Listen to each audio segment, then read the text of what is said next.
Welcome and hello. Thank you for joining us on my favorite TV show, The Untold. I'm your host, Abdullah Al-Hindiani. And I'm your host, Jane Al-Athari. And today we're joined by Lilith, who's a travel influencer and content creator. And I've seen some of her posts, and I think they're amazing. They are honestly content creators who are travelers are so amazing to me, right? My social media accounts is filled with travelers. I just love the idea of exploring the world. So to sit down and talk to one of them is always a great experience for me.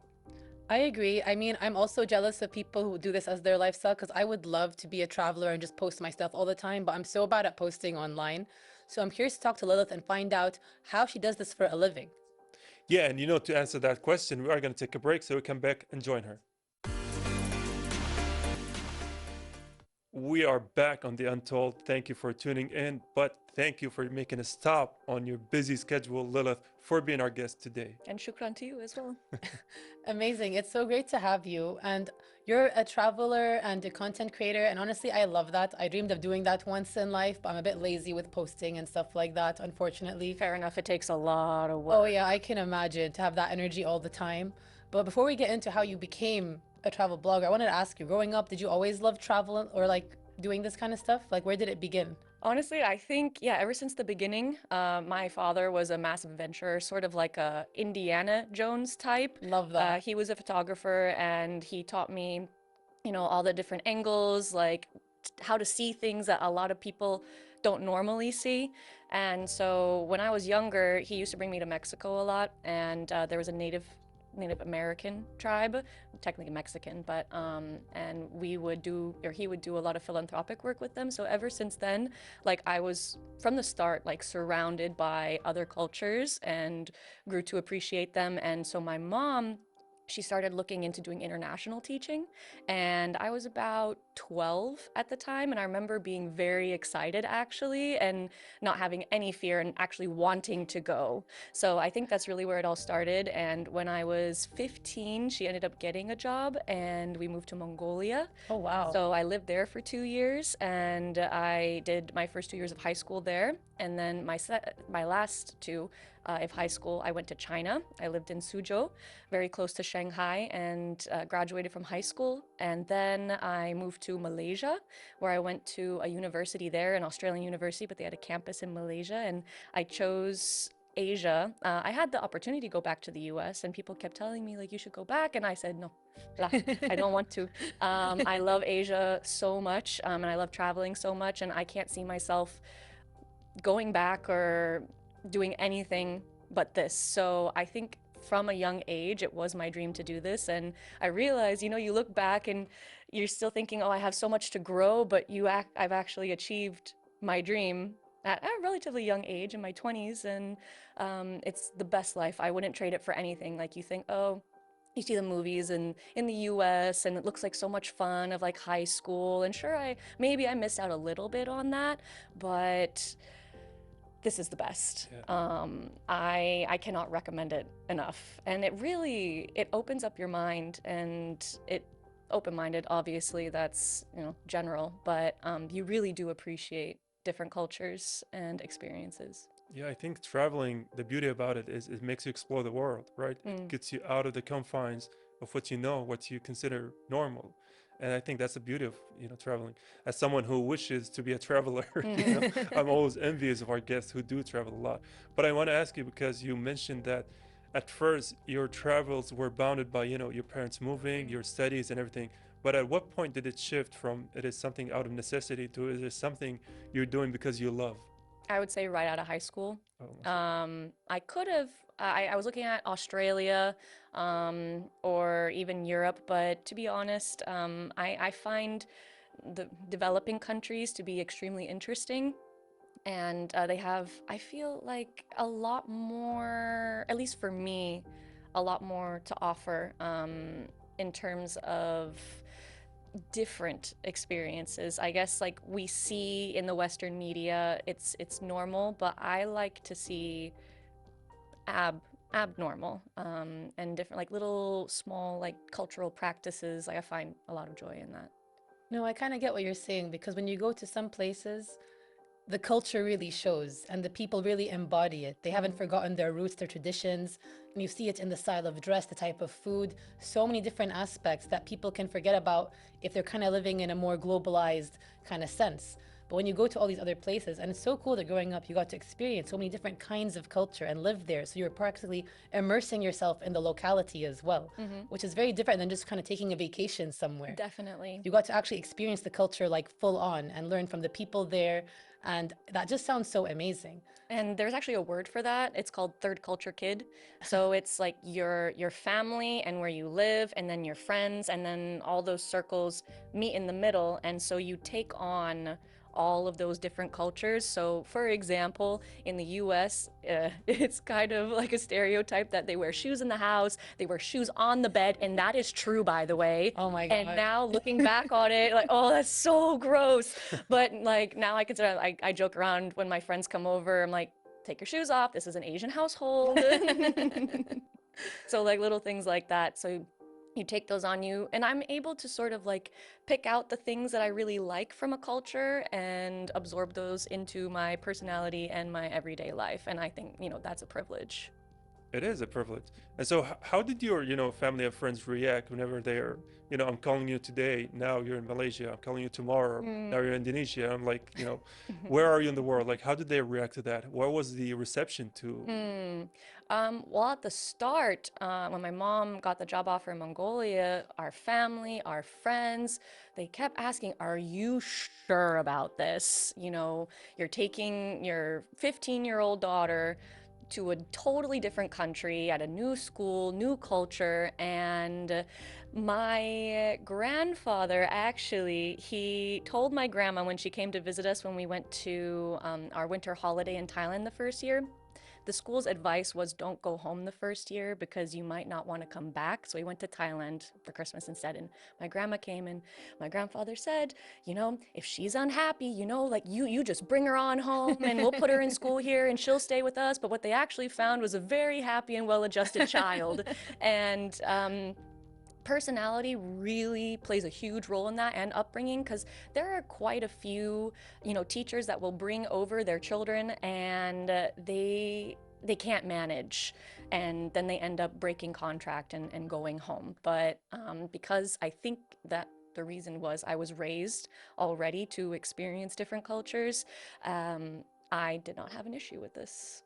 Well, that's amazing. I mean, even how you said when your parents told you were going to maybe move abroad for work, you were excited. Other kids might be like, no, I don't want to leave my friends. Yeah, I was telling it wasn't even a thing yet. And I was telling all of them, like, we might be moving to China.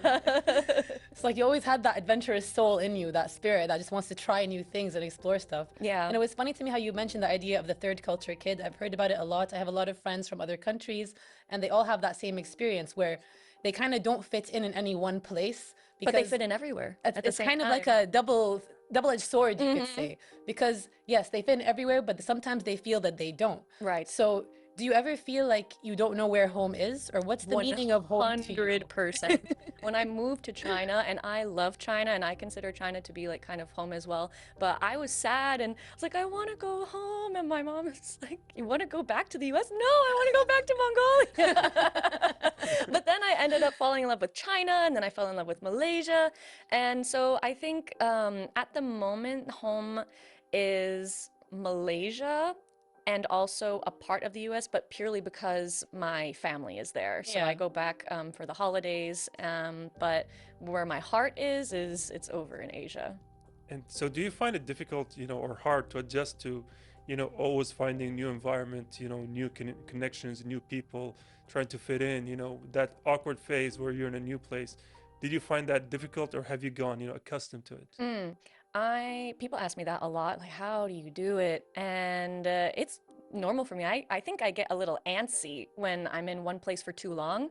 I would like to settle somewhere for a while, but your first year anywhere is going to be so hard.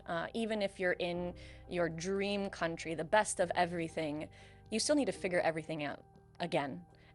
where you're going to go grocery shopping, where your favorite restaurants are, the activities that you like to do. So yes, there are some difficulties when it comes to that, but if you are flexible, it's an adventure. I feel like that's an amazing way to look at it, because for it to be an adventure is how everyone should look at things, I think, especially when you're traveling to so many different places and experiencing them. And I wanted to ask you, was there anything that helped you kind of connect the different cultures? Was it like the locals or the food? What kind of experiences helped you kind of transition through all of them? That's a really good question, and it's hard to answer, but I guess they could be connected in the sense that they are different and you should expect difference and you should celebrate it, if that makes sense. It does. I love it though, because it's like everywhere is different and the same at the same time, because people are the same everywhere in the world, but the way they perceive and experience the world and have their cultures is so different. Yeah. So it's cool to see that you were able to kind of make the best out of all of that. So, and also, do you now have the, I would say, tourist lenses, even if you go to a new place? Or are you easily adaptable to the customs and cultures of whatever you find yourself in? I think I'm adaptable, but I don't think I can be a chameleon. I don't think I can 100% fit in. I am very obviously a Caucasian, and I very obviously do not like belong in a lot of these places. But I like to take on aspects of it. I love to learn the language. I love to wear the clothes, and I love to freak people out. So when I speak their language, and they're like, "Oh, what?" You know, and Shwaya, shwaya. So yeah, I've learned a little Arabic here, and I speak a little Bahasa Melayu. I speak a little Mandarin. I speak a little Korean, and Spanish as well. Ah, un poquito español. Oh, muy bien. Yeah, me too. Just tiny bit from school though. I feel it more whenever I travel to Spain, and it kind of picks up more naturally when you're there. 100%. But it's pretty cool that you get to actually learn the languages. I think the locals must love that, because I think they love to see when someone embraces their culture as well. It makes them feel more connected to you. So did it help you make friends more that way? Yeah, especially with taxi drivers. They know everything, by the way. Yeah, I know. So like the minute you start speaking in their language, they automatically, like, you see a shift. It goes from like a wall to warmth and excitement, and then they start having conversations with you, and it feels really good to like, I know that I'm not from this area, but it feels nice to be accepted and have people have an interest in you and your life, and then that's also like a back and forth, that you show interest in their life, and then you build connections, and then you make friends with people that you never thought that you could possibly be friends with, just because maybe you speak a little bit of the language. So is the language something you advocately, do intentionally before going to a place, or is it something byproduct of you being there? I have to say language is a struggle for me. As an American, we are not raised to be bilingual, unfortunately, and when you are young, that is the best time to do it. And then when you're older and you're an adult, you can pick up a new language so much more easily. So I unfortunately am not truly bilingual. I try my best. My Spanish is better overall than my other languages, but I really do struggle with learning. But and what you were saying is true. When you are there, it's so much easier to pick up on it. So I don't really try and learn before I go somewhere, because I know that it's not gonna stick if I'm not practicing. So I start when I arrive in a country. I feel like that's a really cool thing to do though in general. Like we said, the locals love it. We are going to take a very quick break though, and then I hope we can discuss this further, because it's such a cool life. Like, I'm loving everything. It's like low-key goals, So stay tuned for after the break. Welcome back, dear viewers. Now, Lilith, I want to ask you about something, because I remember when I was studying abroad, the first week I was crying all week long. I called my mom and said, I'm going to come back walking to Kuwait. I was hit with homesickness. So I want to ask you, as someone who travels quite frequently, do you find yourself sometimes nostalgic, feeling homesickness? All the time, but where is home? There's a piece of me in all these different countries that I travel to, even like ones that I live, of course, but even the places that I just travel to. And that's just a burden that you have to carry as an international person, that you will take pieces from every place that you live, but some pieces will also be left behind, and you will always miss something. Like the strawberries in China are the best I've ever had. Malaysia also, and actually Kuwait also, if I leave here, I'm gonna miss the food as well, and Malaysia has amazing food, and so I still think about it. And now you also have to consider that what you see might be more so or better than what you're used to, and then if you leave there, things are never gonna quite be the same. So whenever I go back to the US, I used to think that the food was decent, but now I go back, I'm like, oh, this is embarrassing. So you just have to be prepared that you will miss something every day of your life. No, I agree with you 100%. When I studied in the UK, I didn't feel that kind of homesickness. I felt like this is home. I loved it so much. The only thing I really missed was the food, to be honest. I missed all the home meals and all the food that was always there. It made me really appreciate my own culture more as well.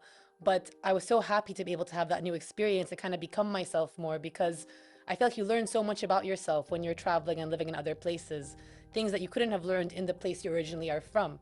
But as you said, we leave pieces of ourselves everywhere. I wanted to ask you, when did you decide to start documenting this stuff online? So it was actually during COVID. So I had to go back to the US after I finished my degree in Malaysia. I had a job offer, but they couldn't get the visa, COVID. And so I went back to the US, and it was one of the most depressing years of my entire life. I did not want to go back at all, but I was forced to. And then I was staying with my grandma in her basement, like an invalid. Like I couldn't go anywhere, I couldn't do anything. And so I was doom scrolling, and it just kind of snapped. And I'm like, what am I doing with my life? So what can I do? Okay, I can't do this, I can't do that, but maybe I can start making some of these of my own. And so I tried a few different things, started off more political in the US, but then when I was able to move back to Malaysia after COVID, it started being more Malaysia focused. And like I did a little travel here and there, but mostly Malaysia. And then I moved to Kuwait, and at first the content wasn't doing too well. But then I kind of gave it a pause for maybe half a year or something, continued posting about Malaysia. And then I thought, let me just try again and persevere. And then I started posting a slightly different style than I normally do. Before it was videos. And then I started doing photos with like text and story from my perspective. And then I had a post about Kuwait, top 10 aesthetic restaurants, and it took off. And so I realized, oh, okay. And so I found a new niche. And so I'm able to still post about Malaysia and my travels and Kuwait, and maintain the audiences that I have from all these different places by continuously posting about those things. So I have a bit of like a schedule, like, okay, today it's Malaysia, tomorrow it's where I traveled to, either like Doha or I went to Bangladesh very recently. Those posts were doing well. And then the next one, Kuwait, and then so on and so forth. And also, like, do you feel the pressure to, be ahead of the trend, or make the trend, or, follow it? Like, is there any kind of pressure as a travel, content creator? Because I know a lot of, travelers like to find the next big destination. Right. That's true. Do you feel that pressure, or is that something out of your, mindset at the moment? There is a pressure. And I've tried to like do trends every once in a while, but I find that those just don't perform because so many people are doing it. It's a trend. So I just try and do the things that I'm interested in, and then I think people find value in that. So one amazing thing about Kuwait is it's helped me learn so much about myself, and so I've learned more to be true to it, and that's what I've been putting out. Well, I feel like it's really great to put your authentic self out there a lot of the time, but it's not easy because social media has to be curated to a certain extent. So it's kind of trying to find that balance of you versus what the audience wants. And honestly, for me personally, posting is so difficult. I always mean to. I try, but I get so lazy about it, or I don't know how to keep up with posting regularly and stuff. Yeah. So how do you manage all of that? Oh gosh. When it was the videos, doing more videos, oh, it was agonizing. And it would take me, you know, hours and hours and hours just to edit like a short little clip. And now it's become a lot easier since my photography is doing really well, and I'll thank my father for that one. And so I find people are being more engaged with it than the videos are recently, but then you also have to consider the platform. So Instagram is really good for photos. TikTok, they like more, like you were saying, like being yourself. And then YouTube is a whole other game. Yeah. People keep telling me like, you need to do long form, you need to do long form. I can't do all that filming, because for TikTok you have to film like this, but then for YouTube you have to film like this, and it also has to be longer, and they're like, oh, but like you can like zoom it in and da da da, but then the quality degrades, and it's just me. Like, so many people are shocked. They're like, oh, you do all that filming and editing yourself? Yes, sir. Yes, I do. So, you know, this is more of like a passion project for me, so I can't put my everything into it. So I just do what I can, and I just want it to be an enjoyment, because if it becomes more of a job, then you don't really want to do it anymore, do you? You lose the passion for it. Yeah, true. Yeah. And speaking of it being a passion of yours, that passion brought you here to Kuwait. Mhm. So how did you end up here? You know, how did you find your place here? Well, I won't go into too much detail about that, but I ended up finding a job, and it was just sort of spontaneous, I think. I got the job offer, and I thought, you know, it's a region that I've never been before, and that is typical Lilith fashion, moving to a country in a region that I have never been to before.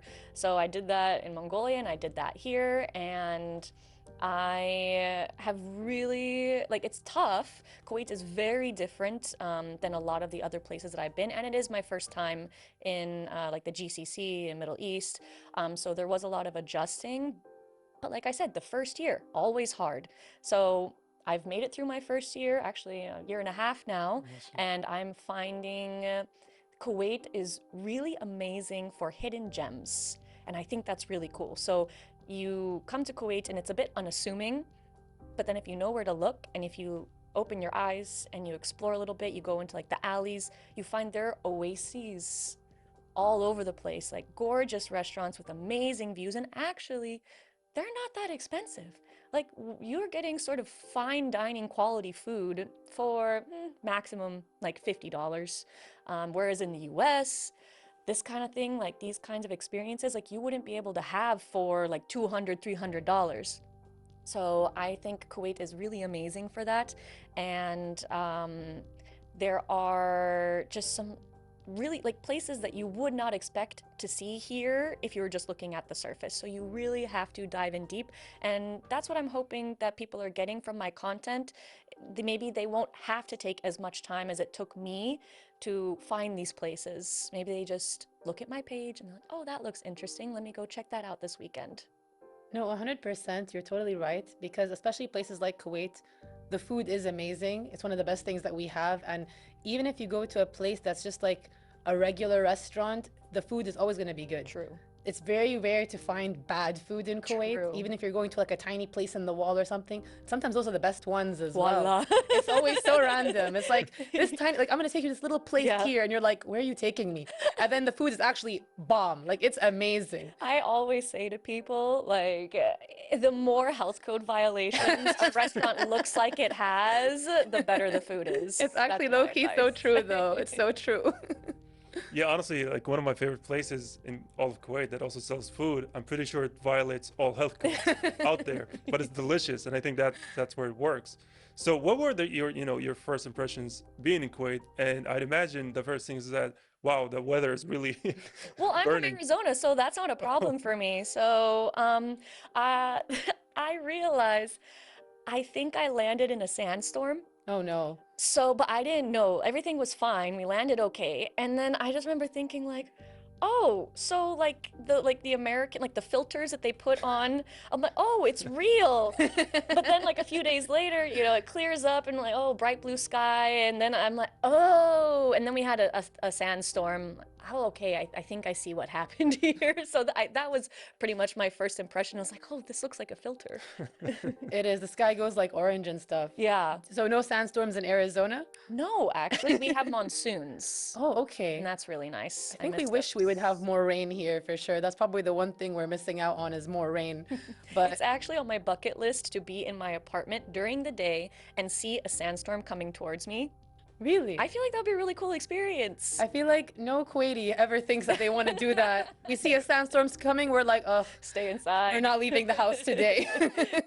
Exactly. Yeah, I think we've had the most recent sandstorm was in December, November, and our house is still cleaning dust off of so many places. Yeah. So like to be waiting for that to happen, I have been waiting. Each time a sandstorm has hit here, it's been at night.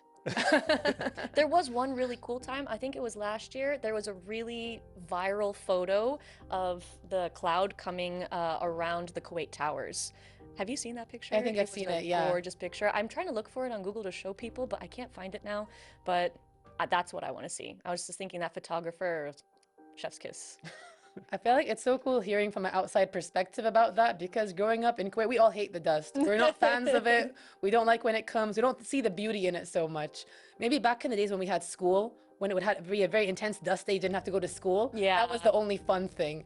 But apart from that, we try to avoid the dust as much as we can. Sand days, Yeah, rain days. You're not used It's to like it. I guess in other countries they would have snow days or something. We got dust Exactly. days.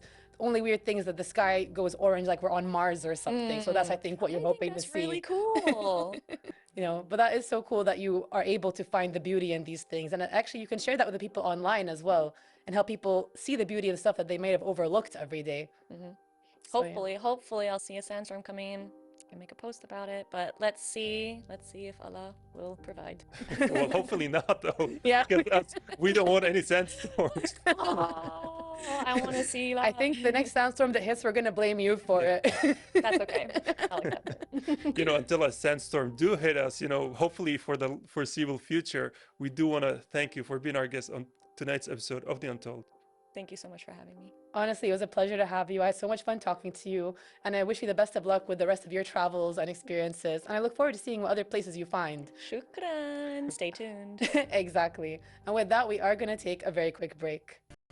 And that's a wrap from us, the team of The Untold. Honestly, another brilliant episode. I love talking to travelers. Me too. Lilith was amazing to hear that she had such an international childhood growing up. She lived in so many places. She got to experience all kinds of culture. I think that's such an amazing and wonderful thing to have from a young age. And she doesn't even like miss the places that she used to be in. She's excited for the new places. And I think that's the soul of a traveler. Yeah, you know, I think one of the key takeaways for me from this episode is that it's always great to experience every country you see as, you know, feeling of belonging, right? Feeling as you are one of them. And it gives you a new perspective on the world, gives you a new perspective on where you are on Earth. And it's such a beautiful experience. I was so glad that Lilith was sharing this with us. I agree. And the fact that she tried to learn the languages when she was there and pick up on local customs, I think that really helps her connect to the people. And the fact that she even came to Kuwait and is able to find so many wonderful things to do in Kuwait, that's not an easy thing to do because sometimes people find too many things to do. So she's one of those people we can look to. And she can find, as you said, the niche places that people may not know about. And it's so cool that she's able to do this. It was cool, you know, like you highlighted, she mentioned that she spoke several languages. I mean, not fluently, but she could, you know, make her way around it. With that being said, I'm going to use my German and say Auf Wiedersehen. That's it from us, the team of The Untold. Well, I hope you guys enjoyed the episode. We'll see you next time.